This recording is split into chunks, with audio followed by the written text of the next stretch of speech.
Para sa mga evacuee na may 3 linggo nang nasa Barrio Elementary School, Kamalig Albay, wala raw silang naging problema sa supply ng pagkain at tubig. Yun nga lang, medyo di na raw komportable ang paggamit ng palikuran. Lalo na sa mga may edad gaya ng 77 anyos na si Alejandria. Ang mga toilet bowl kasi, puro pambata. Mahirap talaga. Maliit. Kuan, maluyan ang pagkuha ko. Pag ang turog sa ang pag-agi ko. Mahirap na sa ang mata ko. Ano pong sabi ni nanay? Baka siguro po, pinapaliwanag niyo po siguro na yung pag nagsisiyar siguro siya, pag umupo siya, medyo nahihirapan siya kasi dahil sa edad niya, yung tuhod niya, yun mahina na. Kasi dahil 77 years old na si nanay. At nagkakaroon na raw ng mga pagbabara.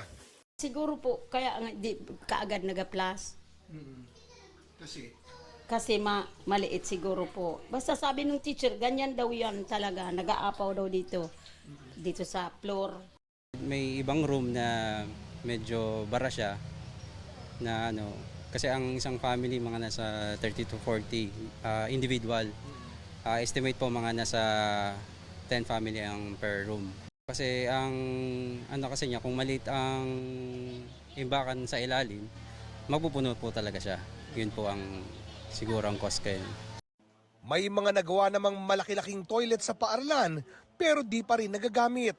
Ayon sa Albay PDRRMO, ganyan din ang idinaraing na problema sa iba pang evacuation center sa probinsya. Bagay na pilit daw nilang tinutugunan. We are in contact with the Office of Civil Defense. Nag-commit naman sila ng kanilang ding resources upang matugunan yung kung ano man kakulangan. Nasa alert level 3 pa rin ang Bulkang Mayon. Indikasyon ng mataas na antas ng aktibidad. Sa pinakahuling pagbabantay ng PHIVOLCS, umabot sa 6,110 tons per day ang nai-record na sulfur dioxide emission kahapon.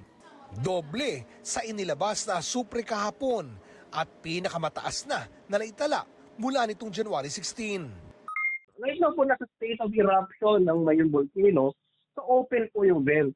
So freely nakakalabas itong mga volcanic gases.